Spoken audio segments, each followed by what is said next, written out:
जय हिंद दोस्तों। स्वागत है आपका आपके अपने YouTube channel AK exam way to success सीखो जमी पर और उड़ो आसमां पर। दोस्तों, जैसा कि आप सभी लोगों को पता है कि इस चैनल के माध्यम से आपको यूपी ट्रिपल सी व अन्य एग्ज़ाम से संबंधित ऑथेंटिक जानकारी दी जाती है। तो यदि आपने अभी तक इस चैनल को सब्सक्राइब नहीं किया है तो चैनल को सब्सक्राइब कर लीजिए और बेल आइकन प्रेस कर दीजिए, जिससे कि जब भी कोई भी इन्फॉर्मेटिव वीडियो इस चैनल पे अपलोड हो तो उसकी जानकारी सबसे पहले आपको मिले। दोस्तों, या मैं कहूँ बाबूजी लोगों, आपने थंबनेल देख ही लिया होगा। तो आज मैं बात करूंगा जूनियर असिस्टेंट 5512 के ऊपर कि एग्ज़ाम कब तक संभावित है और आपके पास अभी कितना समय है अपनी तैयारी करने के लिए, कितने मार्क्स के लिए आपको तैयारी करनी है कि आपको आगे चल के परेशानी ना हो, टाइम टेबल आपका क्या होना चाहिए, कैसे आपको पढ़ाई करनी है, कैसे आपको रिवीजन करना है, क्या क्या पढ़ाई करनी है, इन सभी बातों पे मैं डिटेल में चर्चा करूंगा। तो आप यदि इस चैनल पे नए हैं तो चैनल को सब्सक्राइब कर लीजिए और बेल आइकन प्रेस कर दीजिए। और यदि आप भी जूनियर असिस्टेंट 5512 की तैयारी कर रहे हैं और शॉर्ट लिस्ट हुए हैं तो ये वीडियो सिर्फ और सिर्फ आपके लिए है। इस वीडियो को बिना स्किप किए हुए आपको पूरा देखना है। तो चलिए दोस्तों, अब वीडियो को शुरू करते हैं। सबसे पहले बात कर लेते हैं कि जूनियर असिस्टेंट 5512 का एग्ज़ाम कब तक संभावित है।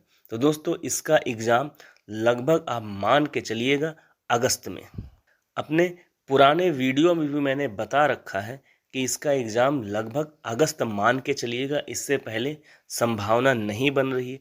तो अब आपके पास लगभग 3 से 3.5 महीने आपके पास पूरे के पूरे हैं। अब इस 3 से 3.5 महीने को आपको कैसे सदुपयोग करना है, इसकी जानकारी मैं इस वीडियो में आपको दूंगा।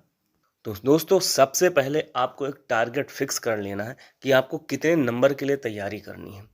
तो आप एक हाईएस्ट नंबर के लिए तैयारी कीजिएगा। पेपर 100 नंबर का है तो आप टारगेट अपना 80 नंबर से नीचे बिल्कुल भी मत रखिएगा, क्योंकि जब आपका फाइनल सिलेक्शन हो तो फिर आपको रोना ना रहे कि मेरे इतने मार्क्स कम हो गए, अन्यथा मैं फाइनल सिलेक्ट हो जाता। क्योंकि ये बाबू की पोस्ट है और बहुत ही अच्छी पोस्ट है दोस्तों। और यदि आपको सुनहरा मौका मिला है तो आप अपने हाथों से यह सुनहरा मौका जाने मत दीजिए।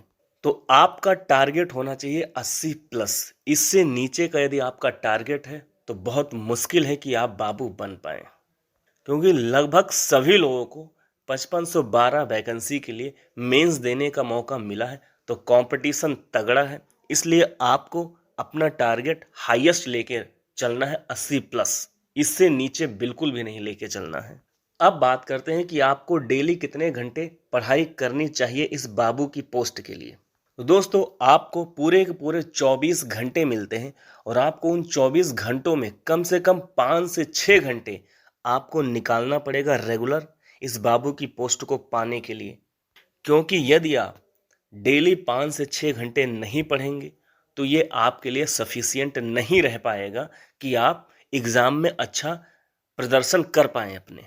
तो आपका टारगेट डेली का 5 से 6 घंटे का होना चाहिए, 6 घंटे से नीचे तो नहीं होना चाहिए। जब भी डेली आपको सुबह उठना है तो आपको एक टारगेट फिक्स कर लेना है कि आज मुझे ये टॉपिक खत्म करना है, और उन्हीं टॉपिक को ध्यान में रखते हुए अपने दिन की शुरुआत करनी है और सिर्फ सारा दिन उसी टॉपिक को अचीव करने में आपको लगा देना है।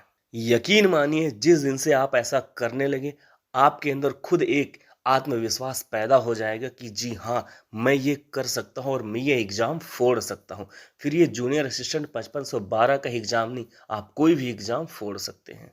यदि आपके अंदर ये हैबिट बन गई अपने टारगेट को डेली अपने टारगेट को अचीव करने की, तो आप 100% गारंटी है कि आप कोई भी एग्ज़ाम फोड़ सकते हैं।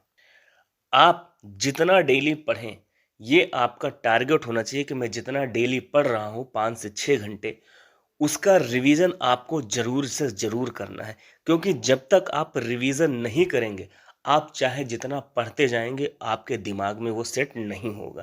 क्योंकि रिवीजन एकमात्र ऐसी चीज़ है जो आपको फर्श से अर्श तक पहुंचा सकती है। जितने भी टॉपर्स के आप इंटरव्यू देखते होंगे, उनमें सबसे कॉमन ये चीज़ उन्होंने बताया होगा कि रिवीजन बहुत मस्ट पार्ट है। रिवीजन आपके लिए रामबाण साबित होता है जब आपका एग्ज़ाम होता है, जब आप एग्ज़ाम हॉल में बैठते हैं। तो आपको डेली ये भी टारगेट फिक्स करना है कि आपको रिवीजन करना है। यदि आप 5 घंटे पढ़ रहे हैं तो आपको 1.5 से 2 घंटे उन सब्जेक्ट्स पर रिवीजन के लिए देना है। तो ये मान के चलिए आपको टोटल पूरे से पूरे 6 से 7 घंटे आपको डेली पढ़ना है रिवीजन के साथ में। क्योंकि जब तक आप रिवीजन नहीं करेंगे, आपको कोई भी सब्जेक्ट अच्छे तरीके से याद नहीं होगा, किसी भी सब्जेक्ट पे आपकी पकड़ नहीं बन पाएगी। चाहे आप डेली का टारगेट अपना कम ही फिक्स कीजिए, लेकिन रिवीजन के लिए जरूर समय निकालिए। पर डे प्रतिदिन आपको रिवीजन करना ही करना है। चाहे वो हिंदी हो, चाहे वो यूपी जीके हो, चाहे वो कंप्यूटर हो, कोई भी सब्जेक्ट हो, आपको डेली रिवीजन करना है। और दोस्तों, यदि आप सेल्फ रिवीजन कर रहे हैं या सेल्फ स्टडी कर रहे हैं, तो इतना जरूर ध्यान रखिएगा कि यदि आप जीएस पढ़ रहे हैं तो ऐसा मत हो कि आप कुछ जीएस इस बुक से पढ़ रहे हैं, कुछ जीएस तो उस बुक से पढ़ रहे हैं, कुछ जीएस तो उस बुक से पढ़ रहे हैं। जो भी जीएस पढ़ें या जो भी पढ़ें, आप हिंदी पढ़ रहे हैं, कंप्यूटर पढ़ रहे हैं, जीएस पढ़ रहे हैं, यूपीजीके पढ़ रहे हैं, ऐसा ना हो कि आप बदल बदल के 10 क्वेश्चन इससे देख रहे हैं या एक चैप्टर इससे देख रहे हैं, एक चैप्टर इस किताब से देख रहे हैं। यदि आप ऐसा करेंगे तो ये मान के चलिएगा कि आपका कोई भी सब्जेक्ट बिल्कुल क्लियर नहीं होगा। क्योंकि आपको शुरुआत से और अंत तक सिर्फ एक चीज़ पकड़नी है और उसी पे मेहनत करनी है और उसी को बार बार रिवीजन करना है। यदि आप हिंदी के लिए एक बुक लेके आए हैं तो सबसे पहला आपका टारगेट होना चाहिए कि वो पूरी की पूरी बुक आपको रट जानी चाहिए। ऐसा ना हो कि आप हिंदी की 4 बुक ले आए हैं और उन चारों बुक से आप पढ़ रहे हैं, तो यकीन मानिएगा कि फिर आपका सिलेक्शन बहुत मुश्किल हो जाएगा। क्योंकि कहा गया है ना, करत करत अभ्यास जड़मत होत सुजान। यदि आप एक ही चीज़ को बार बार अभ्यास करते रहेंगे करते रहेंगे तो यकीन मानिएगा कि वो चीज़ आपके लिए बहुत ही लाभदायक होगा। तो दोस्तों, यदि आपने अभी तक अपनी तैयारी शुरू नहीं की है तो अभी भी आपके पास समय है, आप अपनी तैयारी शुरू कर दीजिए और एक सरकारी नौकरी अपने नाम कीजिए। क्योंकि सरकारी नौकरी का महत्व बहुत ही ज़्यादा होता है। जो आज आपको बोल रहे हैं आपके अड़ोसी पड़ोसी या सगे संबंधी कि उनका बेटा या उनकी बेटी कुछ नहीं कर रहा है, जिस दिन आप सरकारी नौकरी ले लेंगे उसी दिन उसी वक्त से वही अड़ोसी पड़ोसी, वही नात रिश्तेदार सब आपको पूछने लगेंगे।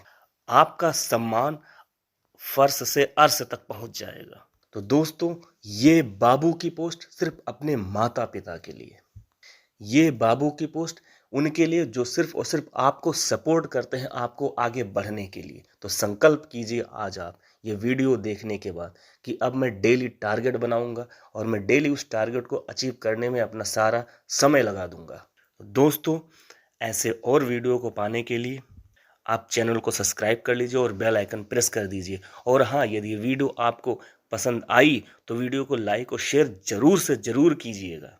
इसी के साथ जय हिंद जय भारत। मिलते हैं अगले वीडियो में अगली स्ट्रेटजी के साथ।